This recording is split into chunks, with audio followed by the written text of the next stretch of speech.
Hi friends, ಶುಚಿ ರುಚಿ ಕಾರ್ಯಕ್ರಮಕ್ಕೆ ನಿಮ್ಮೆಲ್ಲರಿಗೂ ಸ್ವಾಗತ. ಇವತ್ತಿನ ರೆಸಿಪಿ ಏನಂದ್ರೆ ಕಷಾಯ ಹೇಗೆ ಮಾಡೋದು ಅಂತ ತೋರಿಸ್ಕೊಡ್ತಿದ್ದೀನಿ. ಹಿಂದಿನ ವಿಡಿಯೋಲಿ ನಾನು ಕಷಾಯದ ಪುಡಿ ಹೇಗೆ ಮಾಡೋದು ಅಂತ ತೋರಿಸ್ಕೊಟ್ಟಿದ್ದೀನಿ.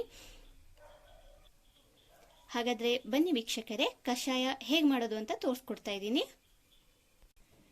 ಇದಕ್ಕೆ ಬೇಕಾಗುವಂತಹ ಸಾಮಗ್ರಿಗಳು, ನಾನಿಲ್ಲಿ 1 ಲೋಟ ಹಾಲನ್ನು ತಗೊಂಡಿದ್ದೀನಿ. ಇದಕ್ಕೆ 1 ಲೋಟದಷ್ಟು ನೀರನ್ನು ಸೇರಿಸ್ಕೊಳ್ತಾ ಇದ್ದೀನಿ.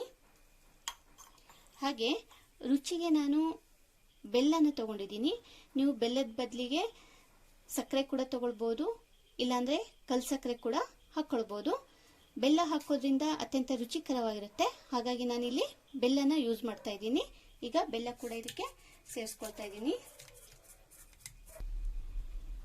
2 ಕಪ್ ಕಷಾಯಕ್ಕೆ ನಾನಿಲ್ಲಿ 2 ಸ್ಪೂನ್ ಅಷ್ಟು ಕಷಾಯದ ಪುಡಿ ಯೂಸ್ ಮಾಡ್ಕೊಳ್ತಾ ಇದ್ದೀನಿ. ಈಗ ಇದನ್ನ ಕುದಿಲಿಕ್ಕೆ ಇಡೋಣ.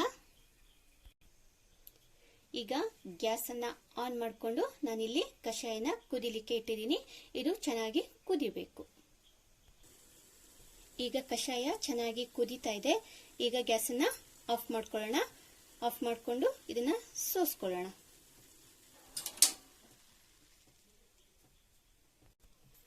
ಅತ್ಯಂತ ರುಚಿಕರವಾದ ಆರೋಗ್ಯಕರವಾದ ಕಷಾಯ ರೆಡಿಯಾಗಿದೆ. ಈ ವಿಡಿಯೋ ನಿಮಗೆ ಇಷ್ಟವಾದರೆ ಲೈಕ್ ಮಾಡಿ, ಶೇರ್ ಮಾಡಿ, ಸಬ್ಸ್ಕ್ರೈಬರ್ ಆಗಿ ಕಮೆಂಟ್ ಮಾಡಿ. Thank you.